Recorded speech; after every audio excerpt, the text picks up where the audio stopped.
A Torto e a Direito, um programa com Alberto Magalhães, Bento Anastácio e Ricardo Freixal. Realização de Luís Matias. Muito boa tarde, bem-vindo ao A Torto e a Direito desta terça-feira. Connosco estão Bento Anastácio, Ricardo Freixal e Alberto Magalhães para o debate do dia. Antes dos temas de agenda, e vamos falar de política daqui a pouco, partimos para as notas de abertura. Bento Anastácio, bem-vindo. Que nota trazes para a abertura do programa de hoje? Boa tarde, Luís. Boa tarde ao Ricardo, ao Alberto, e quem tem a paciência para nos ouvir. E dizer-te, Luís, que a gente normalmente fala de política aqui. Quer dizer, muito raramente o Ricardo fala de futebol e coisas assim do género. E essa é mesmo verdade, essa é mesmo verdade. Aqui este política...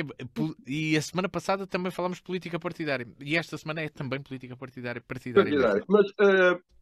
Eu não falo sempre de futebol, não falo sempre de futebol. Às vezes dou uma bicadazinha e tal. Começo com esta nota de humor, porque do que eu vou falar não tem rigorosamente piada nenhuma. O último relatório sobre a pobreza indica que 20,1% dos portugueses estão em risco de pobreza. Ou seja, uma em cada 5 pessoas com que nós nos cruzamos na rua estão no limiar da pobreza ou a caminho disso.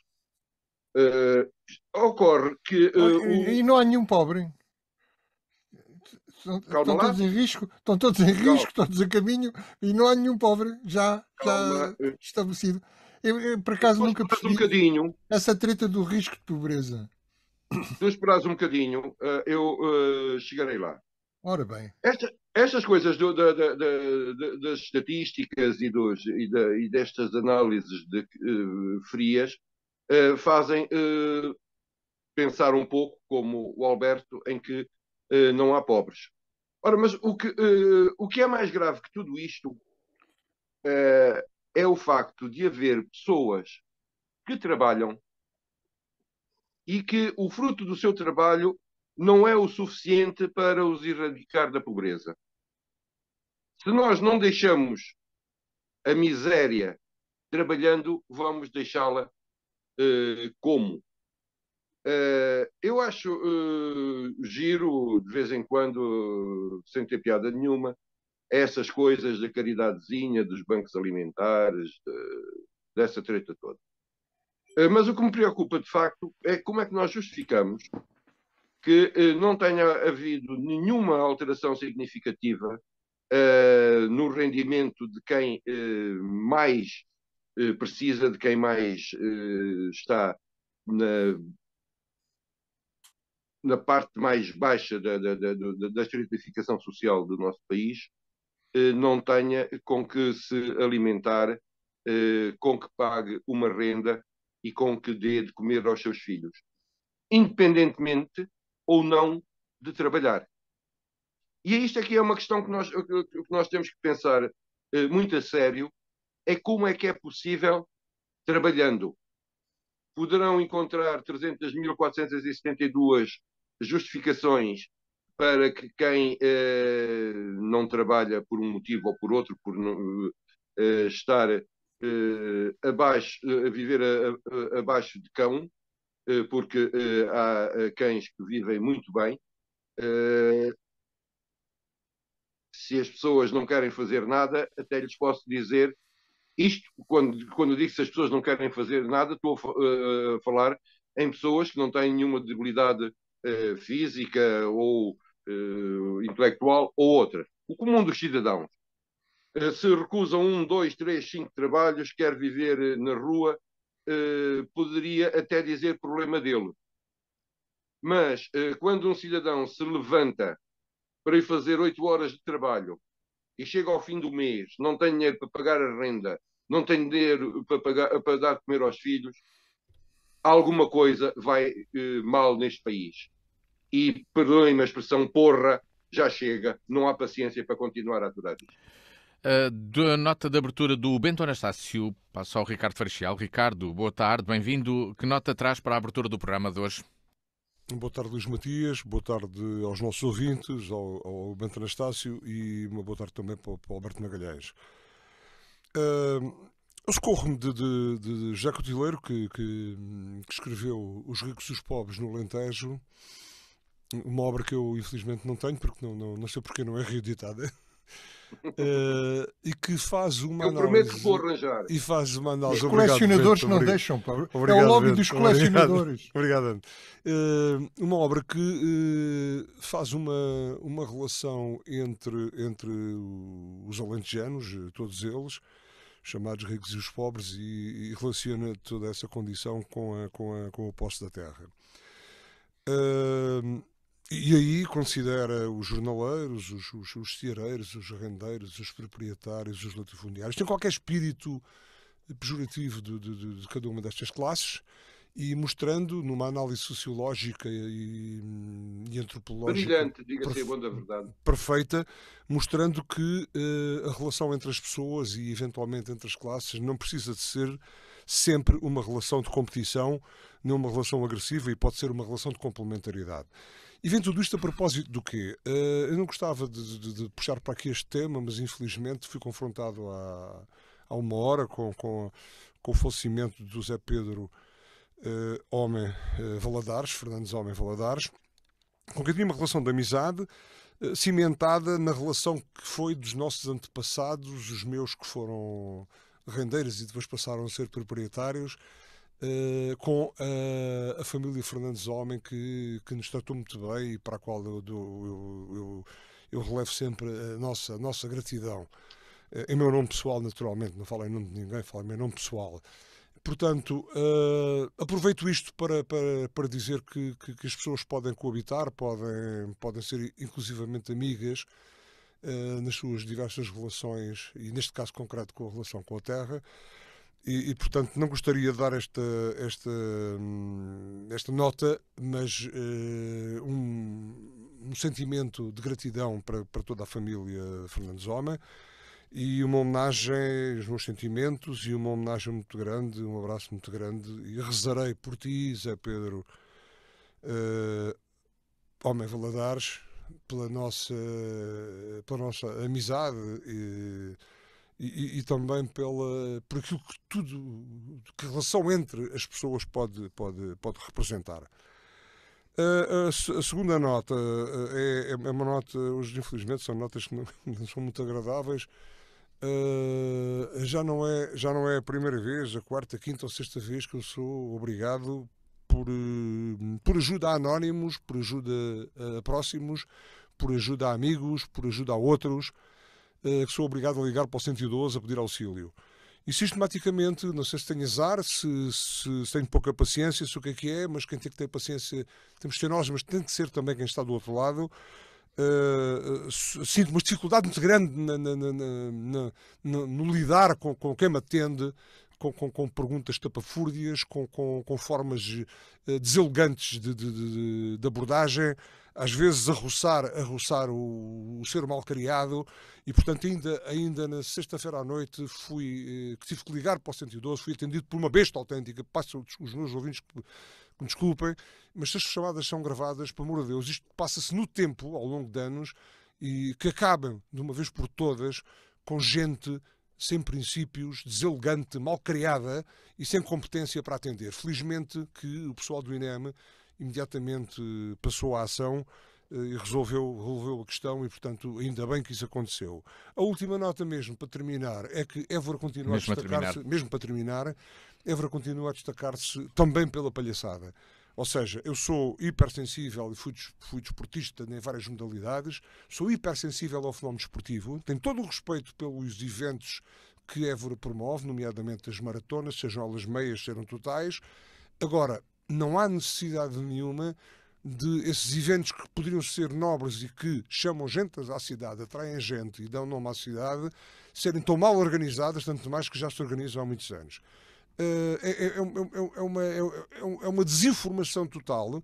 Mas avisaram com antecedência, nada. Há pessoas que chegam aqui sem saber minimamente ao que vêm, não têm qualquer tipo ou muito pouca indicação de percursos alternativos, e bastavam umas placas é um seu número de agentes de autoridade, coitados, compreensivos, esses compreensivos, sem saber o que é que hão de fazer às pessoas e, portanto, que continuem a organizar eventos, mas que os organizem de uma forma minimamente organizada e que não ponham a cidade. Mas só com poucas horas, não interessa. A cidade entra numa desorganização total, com gente a querer ir para aqui sem saber. Eu perguntei, olha, mora ali, para onde é que vai? Olha, vá a pé. Disse-me de polícia, só a pé. E, portanto, bem-aja pelas organizações de natureza desportiva, de natureza social, de natureza cultural, mas que os organizem bem e que não prejudiquem a vida normal na cidade. Fica a nota do Ricardo. Passo ao Alberto Magalhães. Boa tarde, Alberto. Sobre aqui a tua última nota. Se tivesse ouvido o programa da semana passada, eu alertei para isso, que havia placas na rua. Tu disseste, mas com as quais placas? Muito bem, placas. Vamos lá. Alberto Magalhães, nota de abertura para o programa de hoje. Obrigado por me dares a palavra, finalmente. Está longo. Estas notas estão longas. Alguém tem que ser o último, não é? Estas notas estão longas. Tinha que ser o primeiro. As notas ocupam qualquer dia quase todo o programa. Vocês gostam de falar sozinhos? Eu também gosto. Eu também gosto. Bom, boa tarde a todos. Eu hoje as minhas notas, tenho duas notazinhas. As minhas notas poderão ser acusadas eventualmente, eu estou já a avisar os nossos ouvintes para isso, poderão ser acusadas eventualmente de alimentarem o populismo. São notas contra políticos. Talvez, não sei. O primeiro que eu queria salientar é o Pedro Nuno Santos. O Pedro Nuno Santos tem aqui uma notícia à minha frente, aliás, não é uma notícia, é uma fotografia do jornal Eco, que aqui há tempos, ainda o Pedro Nuno Santos era Ministro das Infraestruturas e da Habitação, e declarou o seguinte: os preços do imobiliário em Lisboa e Porto são crime de lesa pátria. Atenção, crime de lesa pátria. Ora bem, já depois de se ter demitido de Ministro das Infraestruturas e da Habitação, ficamos a saber pelo Correio da Manhã jornal que o Pedro Nuno Santos vendeu um apartamento a um casal de cidadãos chineses e que o apartamento que lhe custou a ele 280 mil euros o vendeu por 485 mil. Isto é, teve apenas um lucro de 205 mil. Ora, é o mercado. O ministro não cometeu nenhum crime de lesa pátria, nem de outra natureza qualquer. Apenas mostrou mais uma vez que é desbocado, imaturo e inconsequente nas coisas que diz. Quando abre a boca sai a asneira. Quer dizer, qual era a necessidade dele dizer que os preços do imobiliário são um crime de lesa pátria e depois vender um apartamento pelo dobro do preço que comprou só porque o mercado assim o deixou. Volta, Robles, estás perdoado. Isto para fazer a seguinte pergunta: como é possível que tanta gente no PS veja nele o próximo primeiro-ministro? Não o ouvem falar, não veem o vazio de ideias por trás da empáfia, a fraqueza armada em força. É uma coisa extraordinária.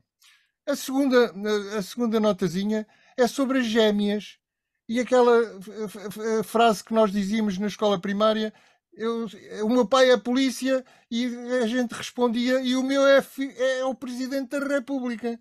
E pelos vistos isto dá resultado, continua a dar resultado. Já não é só eu sou o melhor amigo do Primeiro-Ministro que dá resultado, é também eu sou filho do Presidente da República, ou eu sou nora do Presidente da República. O que é certo é que mesmo o Marcelo Rebelo de Sousa diz que sim, senhora, que a sua Casa Civil recebeu uma carta explicando o problema das gêmeas brasileiras, e o que é certo é que misteriosamente as duas gêmeas brasileiras foram naturalizadas portuguesas. Devem ter o pai ou a mãe portuguesa, com certeza, para isto ser possível. Foram naturalizadas portuguesas em 14 dias e receberam cada uma um medicamento que custa... os preços variam conforme o órgão de comunicação, mas entre 1.600 e 2.000... ou melhor... 2 1 milhão e milhões. 200 mil, assim é que é, 1 milhão e 200 mil e 2 milhões de euros. O Marcelo Rebelo de Sousa diz que a Casa Civil dele mandou uma cópia para quem? Ao diabo. Para o chefe de gabinete do primeiro-ministro, o tal Vítor, qualquer coisa, não? Scária. Scária, Vítor Scária. E a outra carta foi para o secretário de Estado dos Assuntos não é de negócios parlamentares? estrangeiros, Não, das assuntos comunidades. dos Eu ouvi a tua estrangeiros. crónica. Ah, Portanto, sei que é das comunidades. e das comunidades, exatamente, é isso mesmo. Estava a ter uma falha da memória. E o que é certo é que, apesar dos neuropediatras do Hospital de Santa Maria serem contra a aplicação dessa medicação às duas gêmeas, até porque elas estavam a ser medicadas com outro medicamento também caro no Brasil, foi-lhes aplicada a medicação. E agora, o Ministério Público, isto é que é curioso, o Ministério Público abriu um processo, pois eles são obrigados a abrir processos cada vez que têm Contra notícias, ninguém. qualquer coisa, mas abriu um processo contra desconhecidos. Agora vamos lá ver como é que eles vão descobrir entre os 10 milhões de portugueses quem foram os autores do tal problema, do tal crime. É uma coisa extraordinária. Das notas de abertura desta Torto e a Direito, entramos na nossa agenda. O Congresso do PSD. A política de coligações dos sociais-democratas ainda não está fechada, mas muitos neste Congresso disseram ver vantagens em realizar coligações antes das eleições, nomeadamente com o CDS.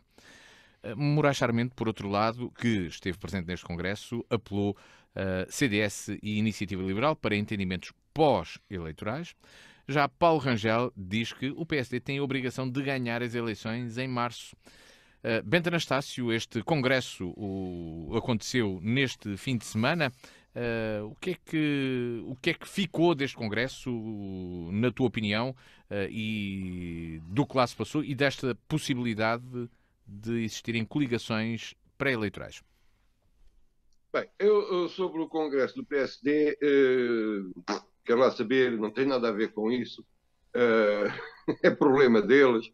Tem mais que fazer do que está para aí. Aqui o problema também Agora, é teu. Aqui o problema é teu também. Sim. Vi algumas coisas por obrigação destas coisas, né? A gente mete-se nisto, tem que se aguentar às broncas. E, portanto, vai daí tem que ver. O que era, eu acho que este congresso vem fora de tempo para o PSD. Foi pensado numa determinada estratégia, tinha a ver com as eleições para o Parlamento Europeu, o juntar a malta e bora lá, vamos todos juntos, etc.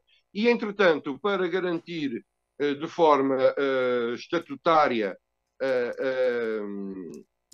a força dos barões, ou seja, aquilo era suposto ser só um congresso para que ficasse escrito que os cabeças de lista, e assim como 2/3 das listas para o Parlamento, são da responsabilidade da direção do partido.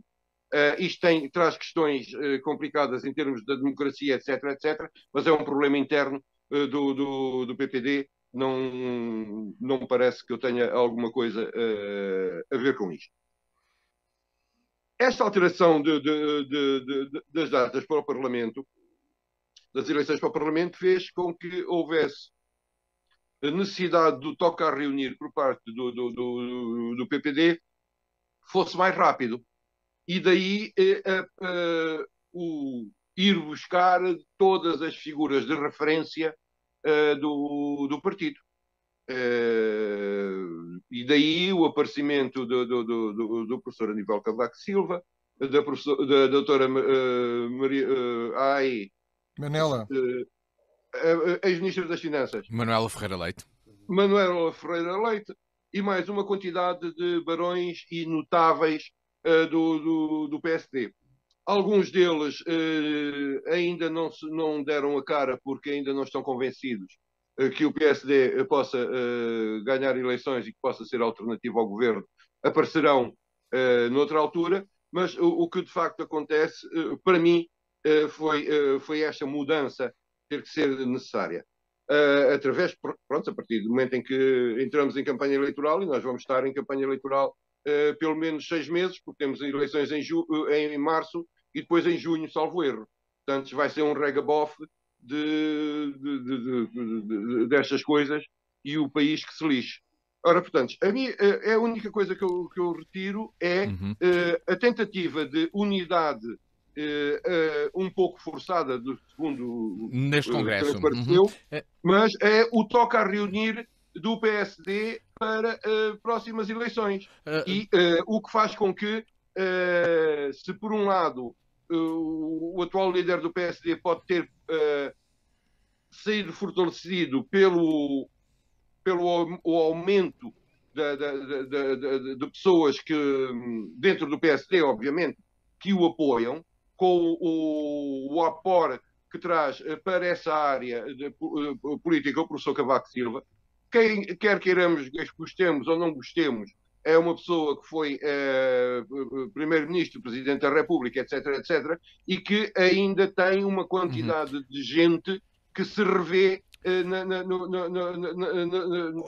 no Cavaco Silva enquanto pessoa. Portanto, o trazer Cavaco e outras pessoas é o começar, antes do tempo que tinham previsto, a campanha eleitoral, o engrossar as questões. Já te passo a palavra novamente, mas para já, Ricardo Freixal concorda que houve aqui um toque a reunir do PSD e que foi conseguido ou não? Bom, em campanha eleitoral também está o PS e vai estar o PC também. Vai estar todos, naturalmente, não é? E o PSD tem tanto ou mais direito de tocar a reunir quanto o PS tem de tocar a desreunir, a desintegrar.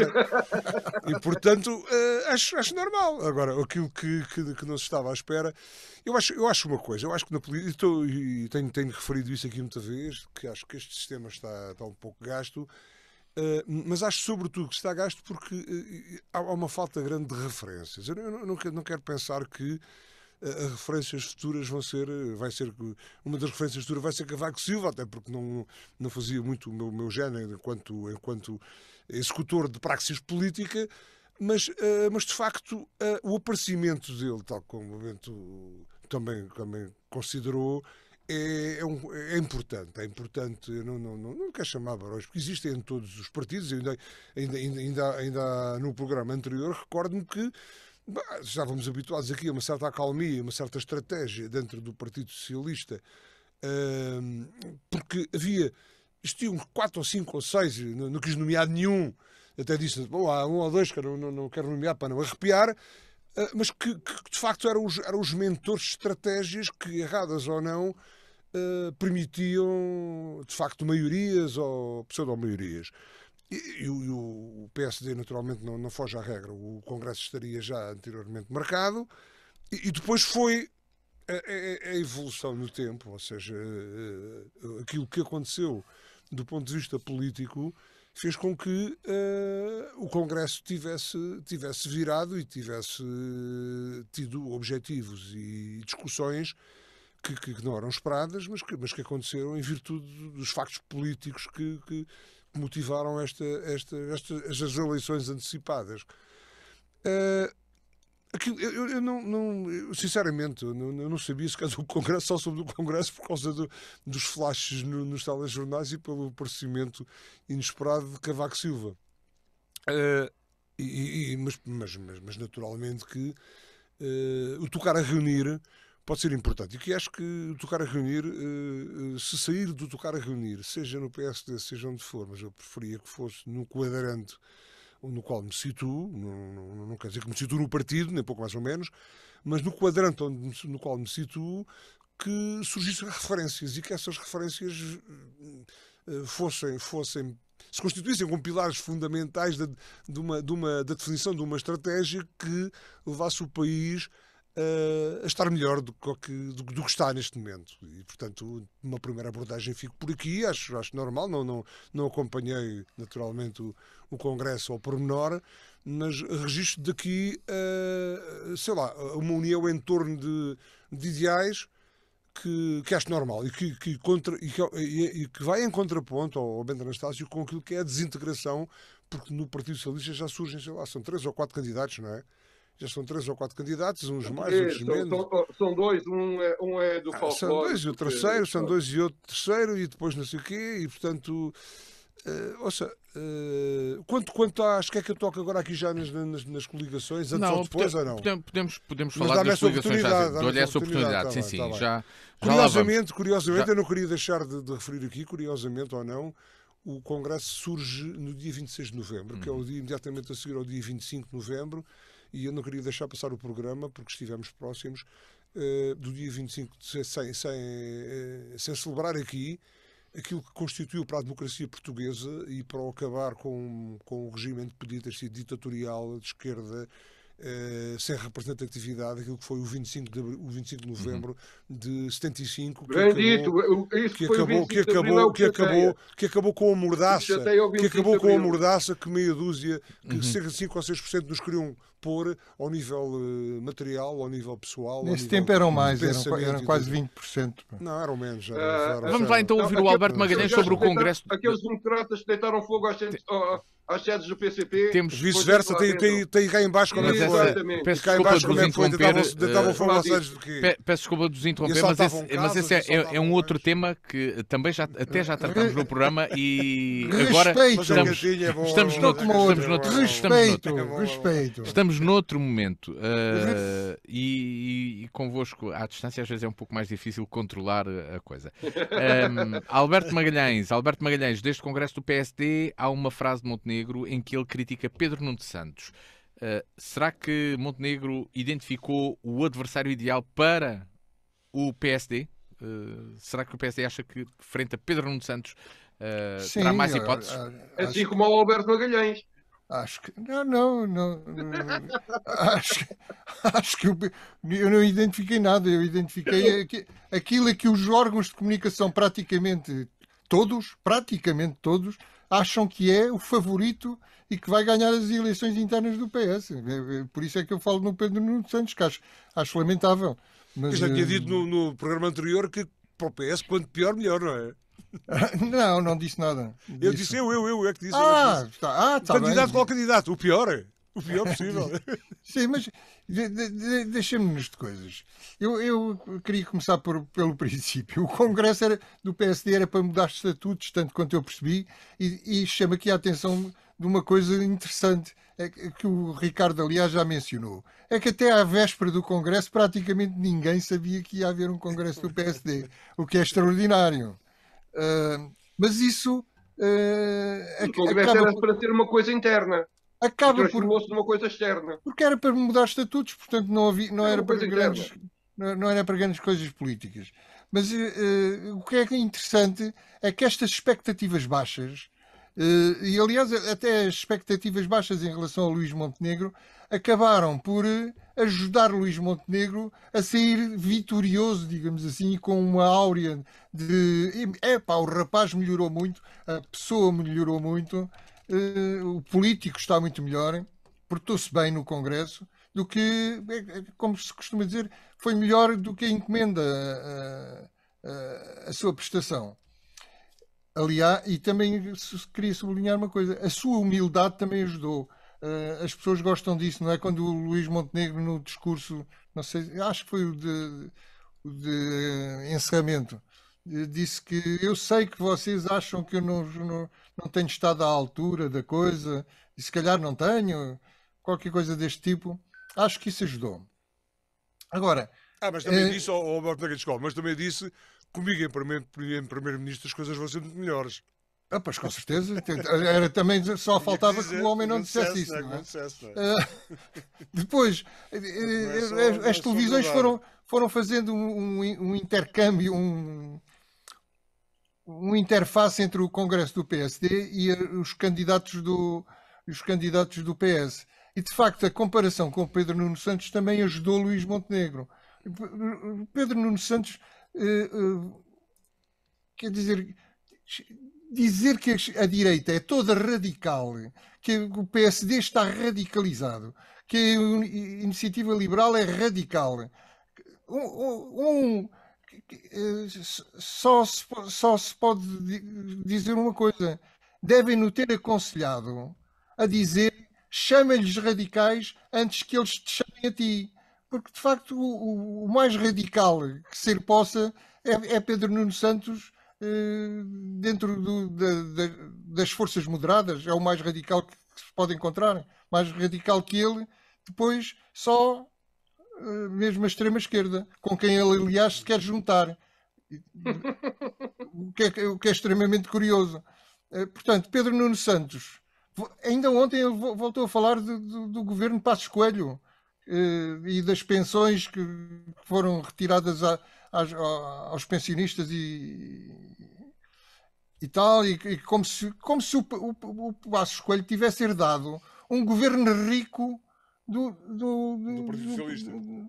Partido Socialista e do Sócrates, não é? Como se tivesse sido ontem, como se o PS não tivesse já outra vez no governo há mais de 8 anos. Portanto, eu sei que o Passos Coelho não teve bem em muitas coisas, fez coisas, os seus cortes, cortou coisas demais porventura, foi demasiado bruto, não esteve bem no seu governo, na sua totalidade. Mas o que é facto é que os seus cortes, como dizia o Guterres, e vou parafrasear mais uma vez o Guterres, porque a frase dele dá jeito para muitas coisas, mas os seus cortes não nasceram do vazio. É óbvio, não é? E, portanto, a diabolização da direita, voltando à coisa, parece-me que o Pedro Nuno Santos não vai no caminho certo. Porque a linha vermelha, de facto, e agora vou meter com o Bento. O Bento pôs uma coisa no Facebook que eu vi, que era o 25 de novembro é para a direita, para a extrema-direita, não foi qualquer coisa assim, Bento? Não, o que eu pus foi que na impossibilidade de, deixa-me cá ver se não erro, na impossibilidade de comemorarem o 28 de maio, aproveitam exatamente. Isto é, como se só os fascistas ou os apoiantes do Estado Novo tivessem vontade de comemorar o 25 de novembro. Ora, isto é uma falsidade absoluta, não é? Quem esteve à frente da luta contra o totalitarismo de esquerda foi Mário Soares, que não era apoiante do 28 de maio. Ainda eu e o Bento andávamos de coeiros, já ele lutava contra o Estado Novo e o 28 de maio. Portanto, isso é uma falsidade absoluta e uma injustiça que se faz a todos os democratas que lutaram pela democracia liberal contra os extremismos. Porque eu chamo a atenção que no 25 para concluir, de novembro... Alberto, para passar ao Bento, só para concluir, muito rapidamente. Chama a atenção que no 25 de novembro um dos perdedores foi a extrema-direita. Foi a extrema-direita precisamente porque queria ilegalizar o Partido Comunista Português, e os que fizeram o 25 de novembro, com Mel Antunes à cabeça e o general Ramalhianes, opuseram-se à ilegalização do Partido Comunista Português. Curiosamente, anos mais tarde, muitos anos mais tarde, são os partidos da extrema-esquerda que insistem em ilegalizar o Chega. Portanto, é a vida. Há quem goste de ilegalizar, que são os extremos que gostam de ilegalizar uns aos outros, e há os moderados que não querem ilegalizar ninguém. Voltando a este congresso do PSD, Bento Anastácio, vamos lá à política de coligações. Parece que faz sentido a direita ponderar as eleições pré-eleitorais ou anunciá-las para um momento pós-eleitoral? Quem é que fica? O que é que a direita aqui tem a ganhar? De uma ou de outra forma? O que é que tu achas? O que me parece é que, em termos das coligações pré-eleitorais, o que se está a discutir é a extinção, de facto, do CDS ou não. O CDS só voltará ao Parlamento, muito provavelmente, em coligação com o PSD. A iniciativa liberal não lhe dá jeito. A iniciativa liberal está em altura de se afirmar como alternativa na área da direita, ou seja, ser o parceiro natural do PSD para a governação. Portanto, parece-me que seja por aí que também não dê jeito à iniciativa liberal uma coligação pré-eleitoral, porque as coligações pré-eleitorais fazem-se normalmente com base em resultados anteriores. E a partir daí penso que não me parece que faziam-se. Agora, se calhar, não se fazem. Portanto, mas isso é um problema que diz respeito à direita, coisa que para mim é-me indiferente, que vão todos juntos ou todos separados. Tenho alguma dificuldade em ver a direita civilizada misturada com chegas e coisas assim no género. Mas, isso é presunção, Bento, isso é presunção. É presunção. É um bocado presunção. Mas essa está fora de questão.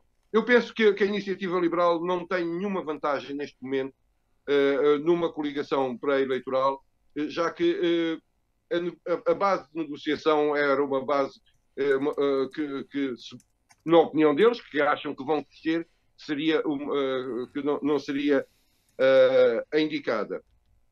O PSD e o CDS concorrerem juntos faz parte do que é normal desde a primeira Aliança Democrática. Então, eu lembro-me de muito poucas vezes para concluir, eleições legislativas e quando o PS está no poder, eu não me lembro de muitas vezes em que não foram coligados a eleições. As coligações pré-eleitorais entre famílias políticas são normais. A direita tem feito isso. Eu tenho pena que a esquerda não o faça, mas a esquerda não tem, neste momento, nenhuma possibilidade de haver coligações pré-eleitorais, até porque neste momento vão debater até porque já CDU. Mas vamos CDU, mas isto pronto. Mas vamos ouvir então o Ricardo Freixel. Deixa-me passar para o Ricardo Freixel, Bento, tens de concluir. Essa é eterna, essa vai ser eterna. Tens de concluir. Para concluir, parece-me que não vai haver nenhuma coligação pré-eleitoral e que é, de facto, o que iremos ter. Ricardo Freixel, coligação pré-eleitoral, sim ou não, ou um anúncio de que depois é que os partidos vão entender o que é que acha que aqui deve ser feito do PSD e à sua direita? Eu acho... Bom, mas estávamos habituados nas campanhas eleitorais, até por uma questão de princípio, sabermos com o que é que contávamos e portanto, votávamos as futuras coligações já existiam antes das eleições, portanto, propunham-se a eleições os partidos coligados, não é? E, portanto, essa era uma forma de encarar a política e a decisão do voto e tudo isso. Hoje em dia, isto é um pouco a política no tempo. O que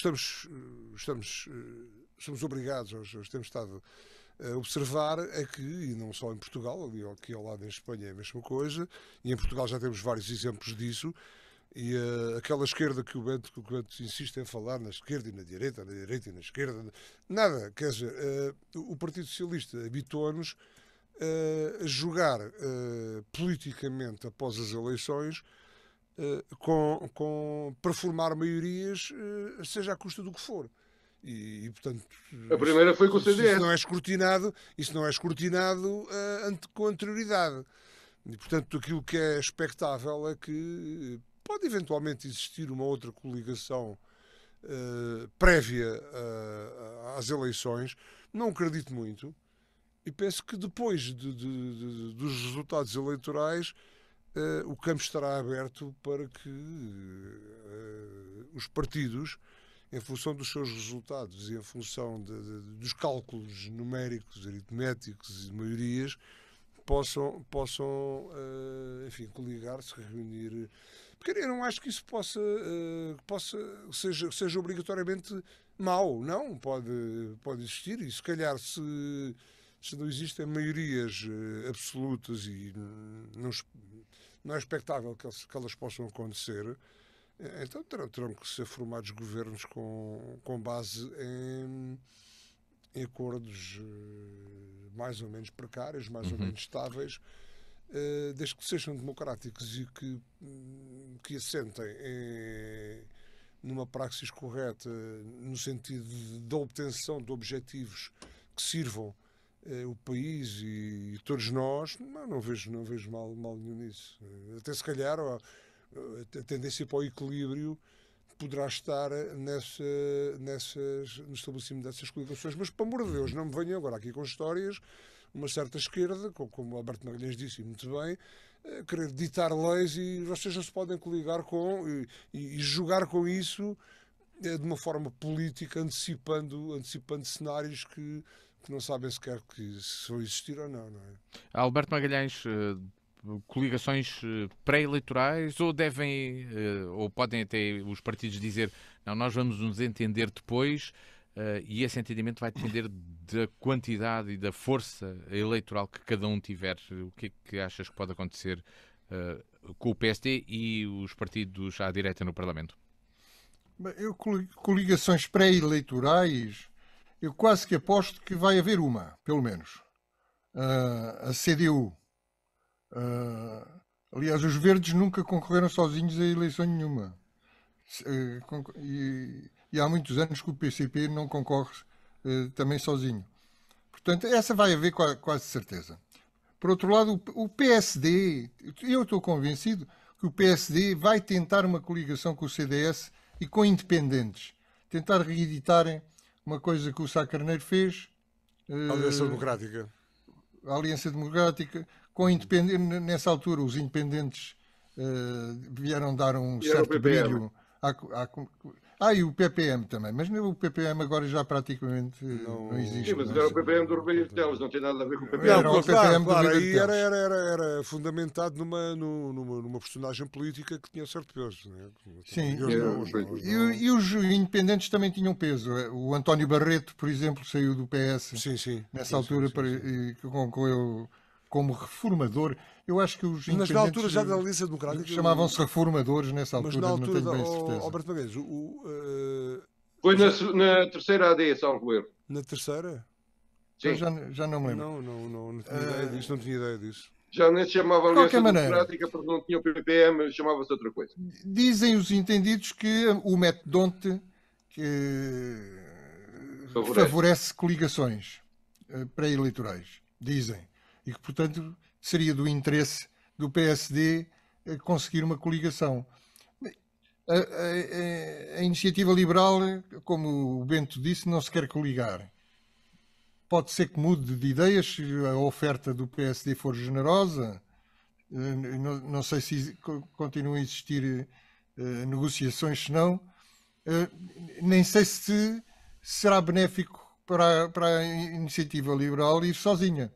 Porque se acontecer um movimento forte de voto útil no PSD, a iniciativa liberal pode ter uma surpresa desagradável, digo eu. No pós-eleições, prognósticos só no fim do jogo, porque não faço a mínima ideia de qual vai ser o resultado destas eleições. Não é? Já estive convencido que o PS ia ganhar outra vez. Pelo amor de Deus, Alberto Magalhães, não está agora. Eu não estou. Estive convencido neste momento.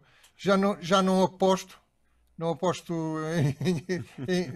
na vitória de nenhum dos contendores. O Congresso do Luís Montenegro convenceu-me que a luta vai ser mais renhida do que eu julgava, mas quem vai ganhar não sei. Do tema do Congresso do PSD, partimos para outro tema da agenda que nos traz o Bento Anastácio. Quem é que nos protege do Ministério Público? Perguntou o Bento. Que preocupações trazes, Bento Anastácio? Eu trago várias preocupações, eu já aqui manifestei várias vezes algumas preocupações com o sistema judicial que nós temos. Porque nós temos quem controla o poder executivo, temos quem controla o poder legislativo, ou seja, nós diretamente votamos ou não votamos e por aí fora, e nesta forma de poder, o poder judicial está completamente fora do controle do comum da população.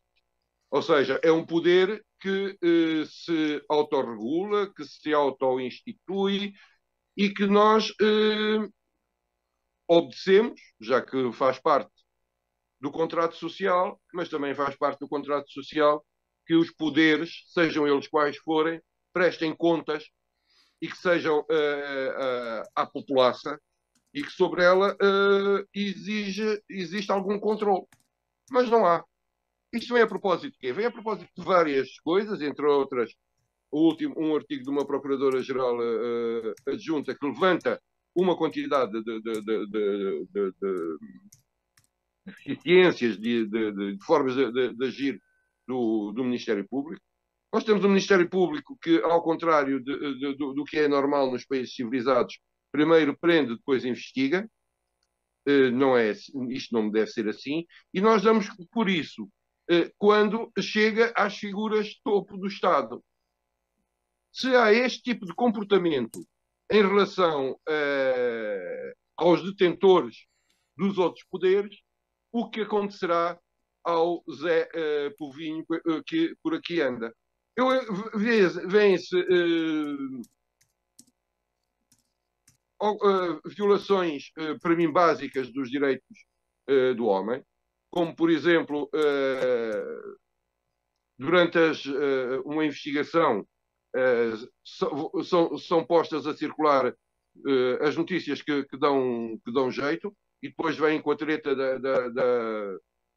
do segredo de justiça. O segredo de justiça acaba ali na redação do Correio da Manhã ou lá ao pé, e sobre isso não se fala. Nós temos, se nós olharmos para aquela figura sinistra que é a Procuradora-Geral da República em exercício, com uma arrogância como quem fosse ungida pelos óleos divinos, e ninguém pode questionar. E se alguém dentro do sistema questiona, vai de processo disciplinar. Portanto, há aqui algumas coisas que me deixam preocupado. Deixa-me preocupado também a ineficiência da grande maioria dos juízes de instrução criminal. Porque o juiz de instrução criminal é, em última análise, a defesa dos direitos dos arguídos, de toda a gente. Porque, ao contrário do que se possa pensar, os bandidos também têm direitos. Mas o problema não é o excesso de zelo do Ministério Público sobre a bandidagem. Essa é toda bem-vinda. E, por falar em bandidagem, os meus agradecimentos à Polícia Judiciária pelo desmantelamento de mais um bando de esclavagistas ali para os lados de Cuba. Mas o problema que se põe é que nós não temos nenhuma forma de controle democrático sobre esta instituição, que tem um Conselho Superior de não sei o quê e outra coisa no género, mas é entre pares que as coisas se resolvem. E a democracia, os pares somos todos nós. E não pode haver um pilar, isso e quiçá, o mais importante pilar do sistema democrático que nos rege, que não preste contas a ninguém e faça o que quiser e bem lhe apetecer, desde derrubar governos, chamar as televisões para a casa do António, do Manuel ou do Joaquim, que vai ser revistada, e coisas no género. Eu fiquei, e disse-o aqui 2 ou 3 vezes, fiquei completamente passado, parece uma expressão, quando foi do caso Tribunal da Relação de Lisboa. Quando num Tribunal Superior é detectada um bando de malfeitores, uma associação criminosa. É claro que em todas as profissões há gente boa, má, etc, etc, mas o que me preocupa neste momento e depois das últimas intervenções do Ministério Público, é como é que o comum dos cidadãos se defende disto. Vamos, Ricardo Freixal. Só para terminar, Tem de passar ao Ricardo, vamos ver o caso de António Costa, que toda a gente sabe o amor que eu tenho pelo senhor, mas agora, porque o Ministério Público resolve trocar-lhe o nome e uma senhora resolve fazer um parágrafo, porque ela achava que se não o fizesse, poderia estar a beneficiar o PS e nunca pôs em causa, nunca se preocupou com o bom nome e com a honra do cidadão. Eu não gosto do Costa político, mas acho que o Costa tem direito, como qualquer cidadão, a que estas coisas não aconteçam. Ricardo Freixal, é necessário protegermos do Ministério Público? Deve existir um controle ou uma fiscalização sobre o Ministério Público? Democrática. Tinha aqui um dito aqui, não é? Não podemos confundir género humano com Manuel Germano, nem outras coisas assim de género. Mas quando o Bento falou no regime esclavagista em Cuba, eu pensei que ele se estivesse a referir à ilha, na Cuba. Na Cuba, pronto, na Cuba, que é diferente. Mas provavelmente em que é diferente. Relativamente ao Ministério... Aqui na Cuba... Beto, é um preciosismo meu. É um preciosismo meu. Eu pensei... Em Cuba é outra coisa. Não é muito diferente, é outra coisa. Mas pronto, na Cuba, está bem. Era só para ser mais preciso. Relativamente ao... Eu acho que tem que haver regulação de poderes também. Acho que o cidadão deve estar protegido e a história da proteção de António Costa com aquela rábula dos nomes no Eurocosta faz-me lembrar a rábula do astronauta do Pedro em Espanha e a chamada que lhe foi feita a saudá-lo e era para outro Pedro, afinal não era o Pedro astronauta, era outro Pedro que não era astronauta. E aqui é a mesma coisa, quer dizer, isto são tudo fé diversos. E eu acho que António Costa não tem nada que ser defendido. António Costa é um cidadão que tem que ser exemplar porque é Primeiro-Ministro e porque tem que estar acima de qualquer suspeita e portanto não tem que ser protegido, tem que ser julgado se tiver que ser julgado, naturalmente. Agora, o que de facto me parece agora, aquilo que já tenho aqui referido é que havia um poder, o poder executivo, e os homens das leis estiveram durante muito tempo aparentemente acima de qualquer suspeito. E neste momento não estão. E, portanto, alguém, de facto, eu concordo com o Bento, alguém tem que regular toda esta situação. Agora, que sejam investigadas não de uma forma simples, de uma forma fácil ou barata, toda e qualquer suspeita, porque nós não estamos a nos ocupar, infelizmente, só com trocos, não é? As coisas são muito mais graves e vão muito para além dos trocos. E, portanto, a esse nível, eu acho que todos terão que ser naturalmente investigados e não acredito que esta onda que aconteceu muito recentemente que seja a montanha a parir um rato. Não, a não ser que branqueiem, como muitas vezes me parece ter acontecido, ter havido benefício nítido do infrator, e cá está o futebol, não é? Nítido benefício do infrator. Espero que desta vez não aconteça e que sobretudo, Alberto Magalhães, eu acho que isto tem que ter influência ao nível da decisão quando tivermos eleições. Ou seja, se até aqui as coisas têm andado na dificuldade de escolha entre opções de natureza política, neste momento que aqueles 12% a 15% que fazem variar o resultado das eleições, que se centrem muito em tudo aquilo que de grave se tem passado sob a capa deste PS, sob o guarda-chuva deste PS, o aeroporto, a terra ali e tudo, e aterra ali tudo para prejudicar e a usar o Estado, o país e a não contribuir para a nossa boa condição de vida. Mas eu ao Montenegro também não compro um carro usado. Tá bem, mas isso aí tens que lhe dar a oportunidade.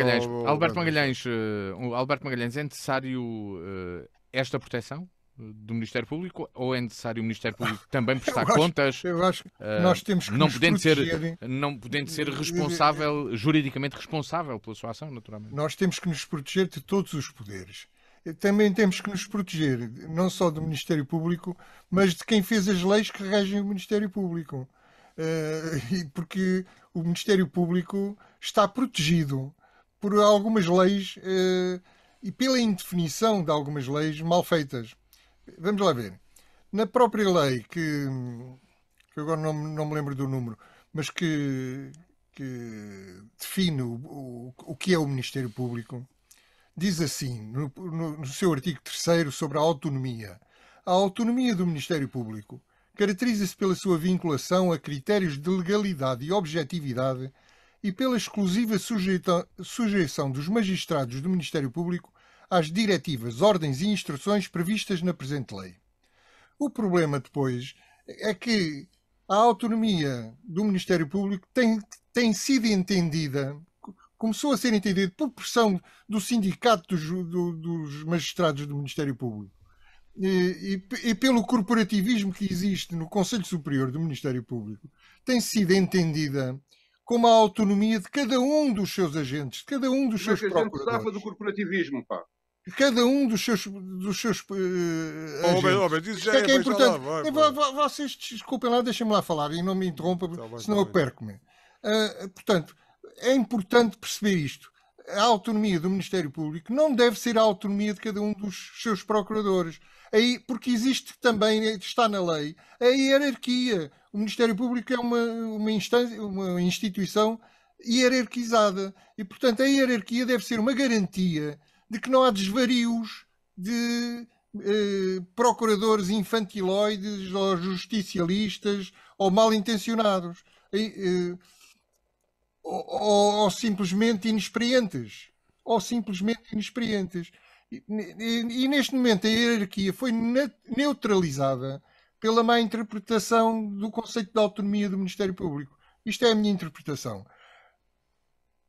Em relação ao corporativismo, eu relembro que agora quem se queixa do Ministério Público andar à solta, nomeadamente no PS, fez orelhas mocas quando o Rui Rio andou a propor que se retirasse o controle corporativo do Conselho Superior do Ministério Público, deixando de ter os magistrados do Ministério Público terem maioria nesse Conselho, passando esse Conselho a ter uma maioria de pessoas eleitas na Assembleia da República ou nomeadas pelo Presidente da República.